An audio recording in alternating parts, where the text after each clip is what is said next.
오늘은 마태복음 1장 1절로 6절 상반절에 나오는 말씀에 근거해서 족보에 나타난 그리스도의 비밀이라는 주제로 말씀을 드리려고 합니다. 성경을 읽으면서 특별히 마태복음 신약 성경을 딱 폈을 때 제일 먼저 나오는 게 족보입니다. 읽으면서 족보를 읽으면서 여러분 어떤 생각이 드셨는지 몰라요. 참 재미있다. 남의 족보를 보니까 재미있다. 그런 생각이 드시던가요?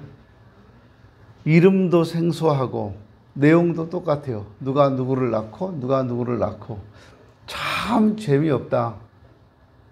그거 한 장 다 읽기가 쉽지 않아요. 성경을 모르는 분이라면 더 그래요. 참 재미없는 내용이 왜 제일 먼저 나올까요? 신약성경. 마태는 예수님의 이야기를 기록하면서 왜 제일 먼저 족보를 기록했을까요? 아마 이 족보를 통해서 뭔가 전달하고 싶은 말이 있었기 때문이에요. 예수님 족보 가운데서 우리가 제일 주목해 볼 사람이 1절에 나오는 아브라함과 다윗이라고 하는 사람입니다. 예수님 족보 가운데서 이 두 사람의 이름이 특별하게 언급이 되고 있는데 이 사람들의 이름이 언급되고 있는 이유가 뭘까요? 이 사람들이 뭔가 큰 업적을 이루었고 뭔가 대단한 사람이라기보다는 하나님께서 이 두 사람에게 주셨던 약속 때문에 그래요. 이 사람들은 하나님과 약속을 맺은 당사자들이에요. 계약 당사자들이에요. 그래서 이 사람들의 이름이 중요한 거예요. 아브라함에게 나타나셔서 하나님께서 해주셨던 약속, 그리고 다윗에게 나타나셔서 해주셨던 바로 그 약속들을 생각나게 하기 위해서 이 두 사람의 이름을 특별하게 지금 언급하고 있는 겁니다. 아브라함에게는 어떤 약속을 해주셨습니까? 갈대아 우르에서 평범하게 살고 있었던 아브라함에게 어느 날 하나님이 나타나셔서 내가 너로 큰 민족을 이루게 해주겠다 이렇게 약속해 주셨습니다. 내가 너로 큰 민족을 이루게 해줄 텐데 너로 인해서 이 세상 모든 사람들이 복을 받게 될 거야. 다시 말하면 모든 사람들이 복을 받게 되는 그런 어마어마한 큰 민족을 이루게 해주시겠다고 하나님이 이 아브라함에게 약속을 해주셨어요. 근데 이때 아브라함은 어떤 상태였냐면 애가 없었어요. 아들이 없었어요. 그런데 자식을 낳지 못하는 아브라함에게 그 자손을 하늘의 별같이 바다의 모래같이 그렇게 어마어마하게 많이 낳게 해주시겠다는 거예요. 하나라도 있으면 얼마나 좋아. 자식을 낳지 못한 사람 마치 하나님의 저주를 받은 것처럼 여겨지던 바로 그 시절에 자녀가 없던 아브라함에게 하나님이 아들을 주시겠다는 약속을 해주신 겁니다. 더구나 그 아들로 인해서 그 아브라함의 자손들로 인해서 세상이 복을 받게 될 것이라고 말씀하셨어요. 어마어마한 복입니다. 특별히 예수님 족보 가운데 이렇게 아브라함의 이름이 언급된 이유가 뭐냐면 예수님이 바로 아브라함에게 하나님이 주셨던 약속, 네 자손으로 모든 사람이 구원받고 복을 받게 될 것이라고 하는 그 약속의 주인공, 아브라함의 자손의 그 주인공이 바로 예수님이라고 하는 것을 알려주기 위해서 아브라함이 나오고 있는 거예요. 두 번째로 다윗을 언급한 이유가 뭘까요?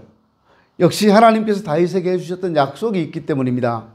다윗이 어느 날 허름한 성막을 보면서 그 마음 가운데 이런 생각이 들었습니다. 난 이렇게 좋은 왕궁에 살고 있는데 하나님의 궤가 들어있는 저 성막이 너무 낡았고 보잘것없다. 그래서 안타깝다는 생각이 들어요. 그래서 다윗은 하나님의 성전을 짓겠다고 하는 거룩한 마음을 품게 됩니다. 그 열정을 가지고 있을 때 하나님께서는 바로 그날 그 선지자에게 말씀을 주셔서 다윗으로 하여금 그 성전을 짓지 말라고 하십니다. 그러면서 하나님께서 다윗에게 주셨던 약속이 뭐냐면 네가 성전을 지을 것이 아니라 네가 낳은 아들, 그 아들을 통해서 성전을 짓게 할 거야. 이렇게 말씀하십니다. 그 아들이 누구냐 하면 솔로몬입니다. 다윗의 아들 솔로몬은 다윗이 준비해 놓은 여러 가지 기자재들을 이용해서 엄청나고 화려하고 멋있는 인류 최초의 성전을 건축했습니다. 첫 번째 성전이죠. 하나님의 약속에 따라서 다윗의 아들이었던 솔로몬이 성전을 아름답게 짓고 하나님 앞에 봉헌을 하게 되는 그런 엄청난 역사를 이루어냈습니다. 하지만 그 성전이 지어졌으니까 하나님의 약속이 이루어졌을까요? 그건 아닙니다. 왜냐하면 그 성전이 성전으로서 역할을 다하지 못했기 때문입니다. 성전이라고 하는 것은 어떤 것입니까? 성전은 하나님 백성들이 나아가서 하나님을 만날 수 있는 곳이 성전입니다. 죄가 많은 사람들이 그 앞에 나가서 용서를 받는 것이고, 연약한 사람들이 그 성전에 들어가서 하나님의 힘주심을 얻어서 돌아오는 것이고, 성전에 가서 거기서 은혜 받고 돌아오는 곳, 그것이 바로 성전이에요. 그런데 사람들이 성전에 가는데 거기서 하나님을 만날 수가 없어요. 율법에 따라 종교의식이 진행되고 있고, 번제가 드려지고 있고, 속죄제가 드려지고 있고, 여러 가지 화목제가 드려지고 있습니다. 그런데 이렇게 종교의식은 활발한데 거기서 하나님을 만날 수가 없는 거예요. 거기는 종교 지도자들이 사람들을 갈취하고 여러 가지 악한 일들만 일어나고 하나님을 만날 수 없었습니다. 성전은 성전으로서의 기능을 하지 못했습니다. 치유와 회복이 있어야 될 그 성전에서 답답한 상황들이 계속 일어나고 있을 그때 사람들의 마음속에 갈망이 생기기 시작합니다. 갈증이 생겨요. 정말 우리가 하나님을 어떻게 만날 수 있을 것인가? 누가 우리로 하여금 하나님과 만날 수 있고 하나님과 연결되게 만들어줄 수 있겠는가? 그런 갈망이 있을 때 우리 주님께서 이 세상에 오셨습니다. 그리고 성전 마당에서 물건을 팔고 돈 바꿔주고 성전을 어지럽히고 있는 그 현장을 예수님이 뒤집어 버렸어요. 예수님께서는 누가 이 하나님의 집을 장사하는 사람들의 집으로 만들었느냐? 하나님의 집은 만민이 기도하는 곳이다. 이렇게 말씀을 하셨습니다. 그 주님께서는 자신의 몸을 희생제물 삼아 하나님 앞에 드리고 죄인인 우리가 하나님을 만날 수 있게 만들어 주셨습니다. 그래서 우리는 예수를 통해서 하나님을 만날 수 있고, 예수를 통해서 우리의 마음이 상처가, 죄악이 치유되고 회복되고 용서받을 수 있게 된 겁니다. 이렇게 다윗에게 주셨던 그 약속을 성취하는 분으로서 예수님이 이 땅에 오셨다 하는 사실을 보여주기 위해서 족보에 다윗의 이름을 기록하고 있는 겁니다. 나아가 예수님께서는 다윗 왕이 보여주었던 평화의 왕국을 회복하는 모습을 보여주십니다. 다윗 왕 때 이스라엘은 태평성대를 이루었습니다. 완벽한 태평성대라고는 할 수 없지만 그럼에도 불구하고 다윗 시절에는 이스라엘 역사상 가장 번창하고 가장 강력한 나라를 이루고 있었습니다. 세상 사람들이 다 다윗에게 엎드렸고 주변 나라들로부터 조공을 받았고 엄청난 국력을 가지고 있었습니다. 하지만 그 이후로 이스라엘 나라의 운명은 점점 기울어지기 시작하면서 이방 민족에 의해서 지배를 받고 살아가는 그 상황 가운데서 사람들은 언제 다시 이 땅에 태평성대가 올 것인가? 언제 정말 제대로 된 왕이 우리들에게 있어서 우리의 삶을 평안하게 만들어줄 수 있는가? 진짜 우리 왕은 언제 오시는가? 기다리고 갈망하고 있었습니다. 당시 이스라엘 민족을 지배하고 있던 로마 정부, 그리고 로마의 총독이나 헤롯이라고 하는 사람은 이스라엘 백성들로부터 착취를 했지 그 백성들을 위해서 도움이 되거나 힘이 되어주는 분들은 아니었습니다. 그런 상황 가운데서 이 땅에 오신 예수님이 누구십니까? 다윗의 자손으로서, 다윗의 아들로서, 다윗이 이루었던 그 어떤 영화보다도 더 큰 영광을 누릴 왕으로 오셨다는 사실을 족보는 우리에게 알려주고 있는 겁니다. 왕의 역할이 뭐냐면 모든 사람들로 하여금 잘 살게 만들고 걱정 없게 만드는 거죠. 모든 걸 바로잡아서 시시비비를 잘 가리고 법에 따라서 질서를 따라서 잘 움직이게 만드는 사회를 만드는 것이 왕의 역할이에요. 그런데 이 세상 왕들이 해결해 주지 못하는 그 문제들을 예수님께서 오셔서 해결해 주시는 겁니다.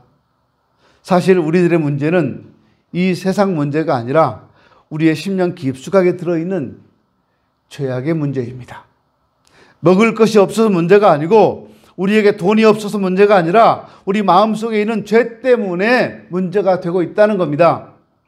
그런데 예수님이 오셔서 그 죄를 제거해 주시고 아브라함과 다윗에게 해 주셨던 그 약속에 따라서 만왕의 왕으로 오셨다는 사실을 족보는 말해주고 있는 겁니다.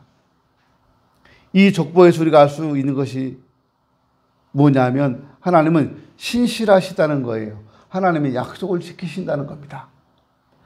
하나님께서 아브라함에게 해주셨던 약속, 그리고 다윗에게 해주셨던 이 약속은 언제 맺은 약속입니까? 아주 옛날, 우리나라 말로 말하면 옛날 고려 쪽에, 고려보다도 훨씬 더 이전에 했던 약속이에요. 까마득한 옛날, 수천 년 전에 하나님께서 아브라함에게 해주셨던 약속이고 수천 년 전에 다윗에게 해주셨던 약속이에요. 워낙 오래전 일이라 잊을만 하죠. 그 정도 시간이 지났으면 다 잊어버릴 수 있어요. 그리고 언제 그런 약속을 했는지조차 기억을 못할 거예요. 그런데 하나님은 그 약속을 이루어 주셨습니다. 하나님이 약속을 잊지 않으신 이유가 뭘까요? 그것은요, 사랑하시기 때문입니다. 정말 사랑한다면 그 약속을 잊을 수가 없어요. 부모님이 자식을 사랑하기 때문에 내가 너에게 이걸 해주겠다 말했다면 그 약속을 부모는 잊을 수가 없는 거예요. 그런 하나님이시기 때문에 우리는 하나님을 신뢰할 수 있는 겁니다. 성경은 하나님 말씀으로 가득 차 있는데요. 이 하나님 말씀 가운데서 하나님께서 우리에게 해주신 약속이 뭡니까? 내가 너희와 함께 하겠다고 하시고, 너희가 기도하고 부르짖으면 내가 듣겠다고 하시고, 나를 찾는 자마다 내가 만나 주시겠다고 약속해 주셨습니다. 그러니까 우리는 하나님을 찾고 하나님의 이름을 부르고 그리고 하나님께 나아가고 그러면 하나님 만나 주시고 함께 해 주시는 거예요. 그럼 되잖아요. 우리 주변 상황을 돌아보면 우리들의 믿음을 잃어버리기가 너무 쉽습니다.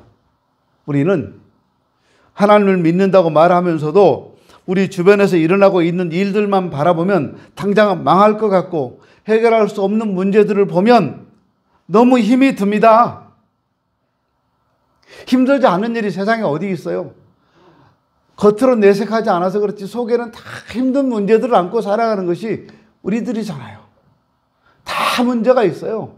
다 힘든 일이 있어요. 제가 들었던 이야기 중에 가장 힘든 일이 이야기가 뭔지 아세요? 어떤 분이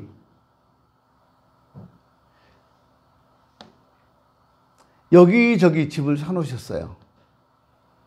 청라에도 사놓으셨고 또 어디도 사놓으셨고 집을 5채나 사놨대요. 그래서 아들, 딸들 하나씩 주고 싶은데 이 아들들이, 딸들이 제일 싫어하는 곳이 어디냐면 인천 청라래요. 청라에 살기 싫대요.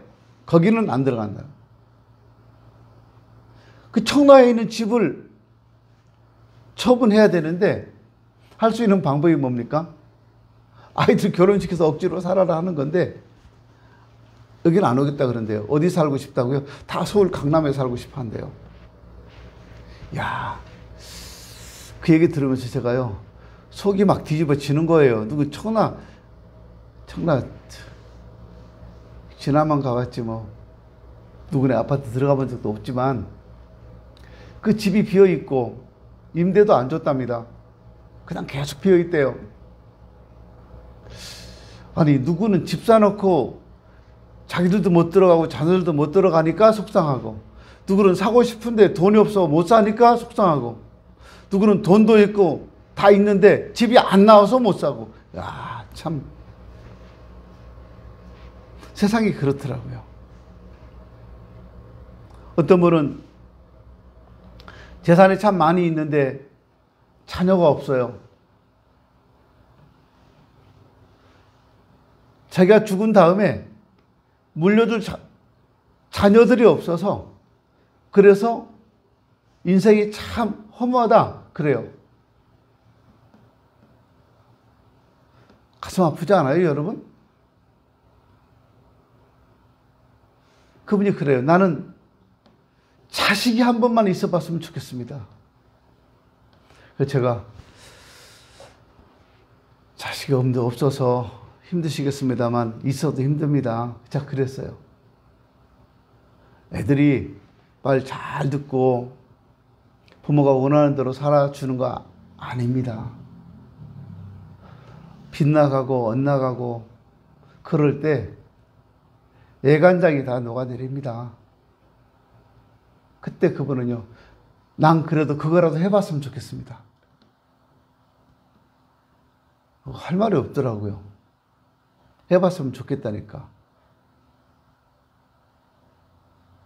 세상이 그래요. 누구는 자녀가 많아서 교육시키고 또 먹이고 입히고 살아가는데 경제적으로 어려움이 있고, 누구는 돈은 있는데 자녀가 없어서 외롭고, 세상이 다 그런 거잖아요. 누구는 능력도 있고 힘도 있고 다 있는데 직장이 없어요. 누구는 직장은 있는데 능력이 없고 힘이 없어서 사람들도 눈총을 받아요. 세상이요, 다 문제가 있어요. 다들 힘든 일이 있어요. 힘 안 들고 세상을 살아가는 사람 누가 있어요? 잠깐 그렇게 힘들게 살아가다가도 잠깐 우리에게 그래도 기쁨이 있고 그래도 행복이 있고, 그 잠깐의 행복을 위해서 우리는 사는 거잖아요. 저는 그런 것 같아요. 잠깐. 제가 오늘 새벽에도 또 지난 금요일 날도 바로 여기서 기도하면서 그런 생각이 있어요. 하나님, 저 목사 돼서 여기 이 동네에 들어와서 평생을 이 건물에서, 이 동네에서 같이 살았습니다. 그리고 이제 나는 늙어서 하나님께 돌아갈 날이 다가오고 있습니다. 이제 놔주십시오. 이제 좀 놔주십시오. 제가 그랬어요.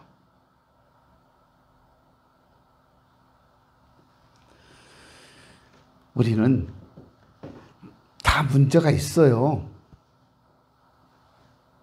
남들은 다 평안한 것 같고, 남들은 아무 걱정 의심 없이 넉넉하게 잘 사는 것 같은데, 돌아보면 다 그래요. 그런데 이 족보를 살펴보면 아주 특별한 부분들이 있어요. 거기에는 여성들의 이름이 등장하고 있다는 겁니다. 수천 년 전 이야기예요. 여기 여인들의 이름이 등장해요. 이때 당시 여인들은, 여기 성경에 나오는 이 시대의 여인들은 사람으로서 인격적인 대우가 전혀 없었어요. 그런데 성경은 신기하게도 이렇게 수천 년 전에도 여인들을 등장시키고 있어요. 사사 중에도 여인들이 나오지만 예수님 족보에도 여인들이 나와요. 물론 족보 가운데 여성의 이름이 등장하는 것은 예수님 족보만이 아니고 구약에도 여러 이름들이 들어가 있는 족보가 있긴 있습니다. 근데 특별히 이 족보 가운데는 총 5명의 여성이 등장하는데, 오늘 우리가 읽은 본문에만도 3명의 여성이 등장을 합니다. 3절 말씀에 보면 유다는 다말에게서 베레스와 세라를 낳고 라고 말씀하고 있어요.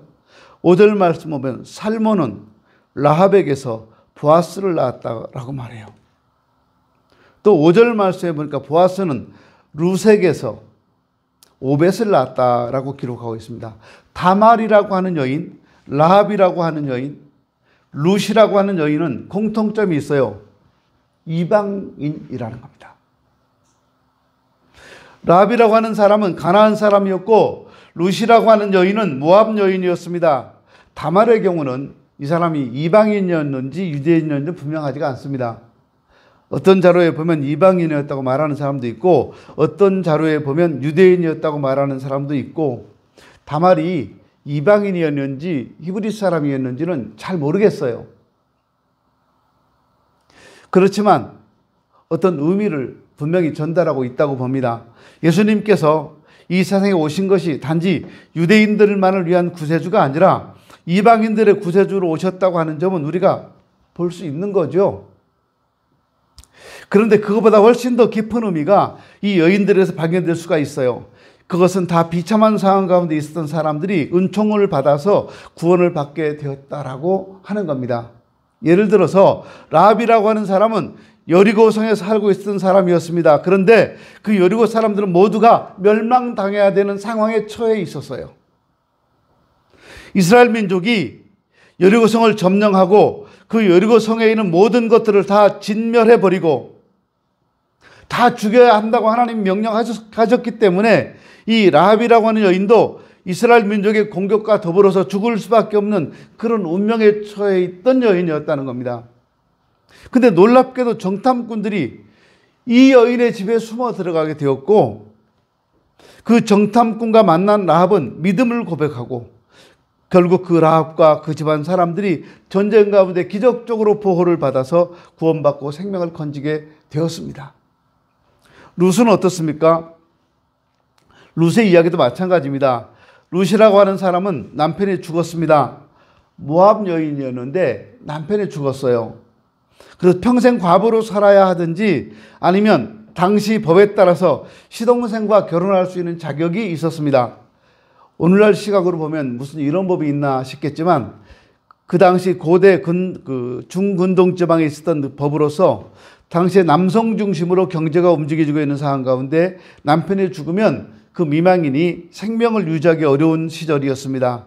그래서 그 사람들로 하여금 살고 또 가게를 잇게 만드는 수단으로서 법이 만들어졌는데 그게 바로 형사취수제라고 하는 법입니다. 이 형사취수제는 형이 죽으면 취수, 시동생이 형수를 아내로 맞이한다는 겁니다. 근데 이 룻은 남편만 죽은 게 아니라 시동생도 죽었어요. 그러니까 결혼할 수가 없어요. 나오미 가정에 나오미 남편도 죽고 나오미의 두 아들도 다 죽어서 더 이상 룻에게 형사취수제에 따라서 재혼할 수 있는 가능성이 전혀 없었습니다. 그런 상황이었던 것이 룻의 이야기입니다. 하자면 우리가 룻기에서 잘 알 수 있는 것처럼 그런 룻에게 엄청난 기적이 일어납니다. 룻이 가나안 땅 베들레헴으로 돌아오게 되었을 때 룻의 먼 친척이었던 보아스가 룻을 어여삐 여기고 룻의 남편이 되어 주었습니다. 그 자손이 탄생하기까지 결국은 룻이라고 하는 정말 기구한 여인이 결국에는 구원받고 이제 다시 아기를 안을 수 있는 기쁨을 누리게 된 겁니다. 물론 경제적으로 다시 살 수 있는 회복도 되었죠. 엄청난 은혜를 누린 이야기가 바로 룻에 대한 이야기예요. 그래도 여기까지 좀 이해가 되죠. 근데 다말의 경우는 충격적입니다. 다말은 누구와의 관계에서 아이를 낳았냐면 시아버지하고 관계에서 아이를 낳았어요. 며느리하고 시아버지 사이에서 아이가 태어납니다. 그럼 이 여자는 며느리인가요? 아내인가요? 충격적이죠. 창세기 38장에 보면 그런 이야기가 있는데 다말이라고 하는 사람이 어떤 사람이었습니까? 남편이 죽었어요. 남편은 엘이라고 하는 사람이 있는데 결혼하고 남편이 죽었습니다. 자녀가 없어요. 그래서 할 수 없이 형사취수제라고 하는 법에 따라서 시아버지는 그 동생 오난을 남편으로 주었습니다. 근데 그 오난도 죽었어요. 그럼 이제 어떻게 해야 됩니까? 첫째 아들 엘이 죽고 둘째 아들 오난이 죽었어요. 셋째 아들 셀라가 살아있어요. 그러면 이 셀라를 다말에게 남편으로 줘야 됩니다. 근데 시아버지가 안 줘요. 물론 셀라가 아직 어렸어요. 어리기도 했지만 어른이 될 때까지 기다려야 됐어요. 근데 어른이 됐는데 안 줘요. 시아버지가 셀라를 다말에게 주지 않는 거예요. 남편으로. 다말은 할 수 없이 기다리다가 다른 방법을 생각해냅니다. 근데 이 유다는요, 왜 자기 아들 셀라를 안 줬을까요? 다말에게. 우리나라 말로 그런 말들 많이 하잖아요. 왜? 나쁜 말이죠. 남편 잡아먹는 여자라고. 아니, 아들이 둘이나 죽었으니까 이 여자하고 살다가. 그러니까 막내 아들은 살리고 싶은 거예요. 아버지 마음이. 그래서 다말은 변장을 해서 시아버지하고 관계를 맺고 아들을 얻은 겁니다. 창녀인 것처럼 길거리에서 얼굴을 다 뒤집어 쓰고 기다리고 있다가 시아버지를 만나서 관계를 갖고 아이를 낳아요. 근데 과부가 된 며느리가 임신했다는 소식을 듣고 화가 난 유다가 그 며느리를 처형하려고 그래요. 죽이려고 그래요. 그때 다말은 이 아이의 아버지가 누구인지 알려드리겠습니다 하면서 물건을 주는데, 이 물건의 주인이 이 아이의 아버지입니다라고 주는데 지팡이하고 끈이에요. 그게 자기 거거든요. 이 사람이 길가에 있는 창녀인 줄 알고 돈이 없어서 내가 지금 양 털 깎으러 가는데 저 양 일을 다 보고 올 때 내가 나중에 당신한테 양을 몸값을 주겠다 하면서 그 끈을 맡겨두고 지팡이를 맡겨두고 왔었거든요. 근데 잊어버렸어요. 근데 나중에 다말이 자기 시아버지 물건을 주는 거예요. 충격을 받았죠. 우리가 보기에는 이해가 안 되는 얘기지만 그 당시 관점으로 본다면 남편이 죽어서 슬픔 가운데 아무런 소망 없이 살아가던 다말에게 결국 남편이 생기게 되었고 아이를 안게 되었고 다시 살아갈 수 있는 그런 인생을 만들어준 이야기가 바로 다말의 이야기예요. 참 비극적인 이야기죠. 그러니까 이 족보 가운데 등장한 여인들이 무슨 얘기냐면 이제는 소망이 없고 이제는 아무 기쁨도 그런 소망도 바라볼 수 없었던 그런 여인들이었는데 놀랍게도 은혜가 주어져서 자식을 낳고 대를 잇는 그런 기적의 주인공들이 되었다라는 이야기를 하고 있는 겁니다. 그리고 그 기적적인 주인공의 자녀로 이 땅에 태어나신 분이 예수님이라는 거예요. 그 이야기를 말해주고 싶었던 겁니다. 예수님이 누구십니까? 예수님도 역시 다말과 같은 처지에 있고 룻과 같은 처지에 있고 라합과 같은 처지에 있던 우리들에게 구세주로 오신 분이라는 사실을 말하고 싶은 겁니다. 우리도 다말처럼 룻처럼 라합처럼 힘들게 살아가고 있는데 그 사람들에게 새로운 희망을 주었고 그 사람들에게 용기를 주었고 살아갈 길을 열어주셨던 그 구원자처럼 예수님은 그렇게 힘들게 살아가는 우리 각 사람에게 구원자로 오셨다는 겁니다. 그 사실을 이 족보는 말해주고 싶었던 거예요. 2022년을 지내면서 우린 여러 가지 절망적인 모습들을 너무도 많이 봐왔습니다. 코로나 상황으로 인해서 이러지도 못하고 저러지도 못하고 사업은 지지부진하고 가정은 아픔이 있고 사랑하는 자가 떠나기도 했고 여러 가지 충격적인 이야기들이 우리의 삶의 연속이었습니다. 어쩌면 지금 이 순간에도 정말 힘들고 어려운 분들이 있습니다. 말을 안 해서 그렇지 참 힘들게 어렵게 속 터지게 답답하게 살고 있는 것이 우리들의 모습입니다. 그런데 지금 이 순간에도 그런 우리를 향해서 들려줄 복음의 이야기가 있다면 뭘까요? 우리의 문제는 우리가 우리 자신을 모르는 것이 문제가 아니라 할 수 없다고 하는 게 문제인 것 같아요. 예수님은 누구십니까? 예수님은 우리가 힘들고 고통스러운 상황 가운데 고난당하는 그 모습에 우리를 구해주러 이 땅에 오신 우리의 구세주이십니다.